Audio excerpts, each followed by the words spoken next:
the golden rules are so important that we need to ensure that all our properties are hitting these criteria before we buy them. If it does not hit any of these criteria, we just pass on. We need to make sure that it hits it, right? It's very important. I cannot emphasize enough how important it is to ensure that we get this working, okay? So number one would be the location, right? Location where we buy our investment property. We're gonna get half of the cost of one property in a big city, for example, Cardiff and Newport. Half of that price of that property. It doesn't necessarily mean that we're gonna be having the same sort of rent. However, renting those two properties out generates us a lot more money than if we were to invest in one property in Cardiff.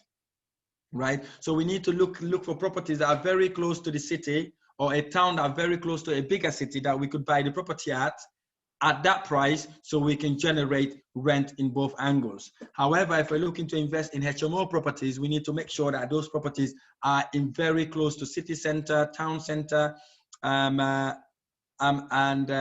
employers or student, if we're targeting student, to ensure that these properties are being looked after, or they will be looked after once we rent them out. So the location of where we buy the property needs to be key, okay? The size of the houses, we need to buy a minimum of 3-bedroom houses. I don't buy apartment or leasehold properties. I buy 3-bedroom houses because I know when someone moved in there, they will stay there for a very, very long time, and they will become lifers. Because what would happen if you have a 2-bedroom house, right? Once they had more family members, or once they give birth, they've got more children, they'll be looking for a 3-bedroom house. So they will move away from your house to another house. So we need to make sure that we buy minimum of 3-bedroom houses, right? To ensure that we have these people staying in these properties. And I don't usually buy apartments, but the only way you could buy apartment if it works as an SA. If you could use that property as a service apartment, that would be a perfect buy, as long as it hits all the leasehold and the service charges are not high.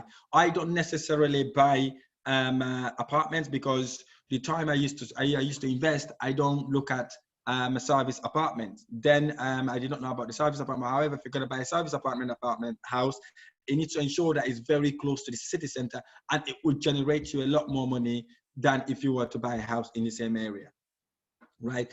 Capital growth. Capital growth is one of the most important things.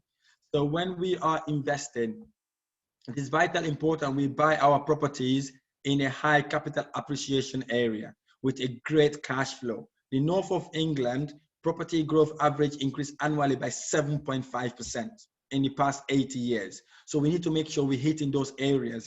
According to the UK Price Index, Wales' average annual price change for property in Wales ending April 2019 was 6.7% a year.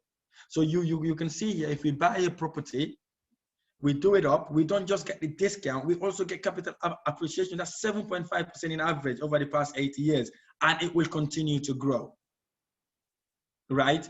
And if it's in Wales, it's 6.7% in 2019. So you can see that we could always have capital appreciation. If you negotiate good way to buy your properties, or you got a great purchase lease option, you know in a year, you're making about 7.5% capital appreciation, plus you'll be making money in rent as well.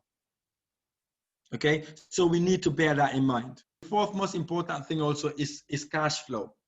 Cash flow is so important. We do not want to subsidize our property. We want to make sure our investment property is a passive, it generates us passive income rather than having to subsidize it. So our investment property need to be self-sufficient, look after themselves, and profitable.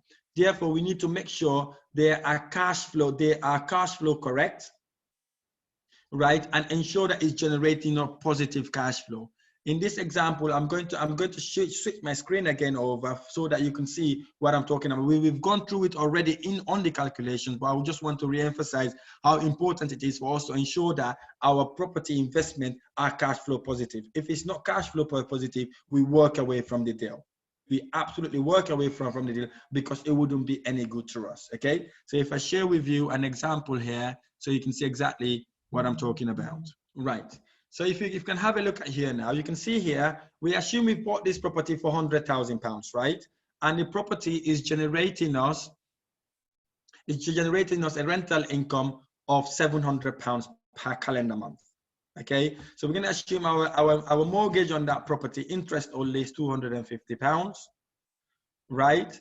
And our insurance is about £20, right? Maintenance, let's say about £80. Our agency fee is about £70, right? So we know here now we are making £280 a month for renting this property out. Property that we bought at 100,000, and we're making a yearly profit of £3,080. Okay, so if you were to, you can see here, the yearly rental income is more than the monthly rental income, right?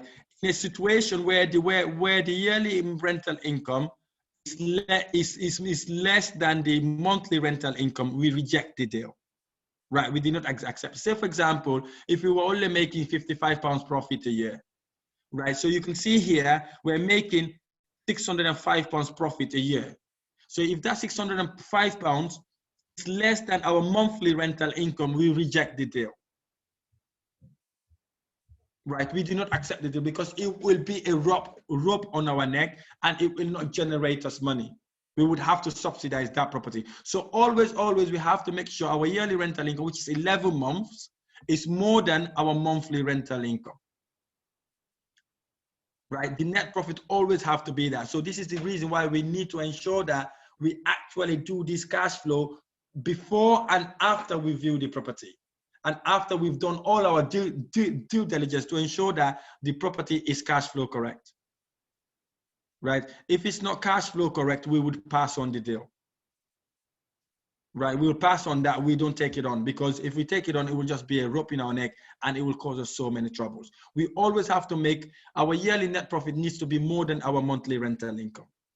I hope this episode has been helpful. If this has been helpful, don't forget to hit the like button below. Subscribe to my channel so that you would get lots of these episodes or videos when we post them live. And again, I look forward to sharing the next episode.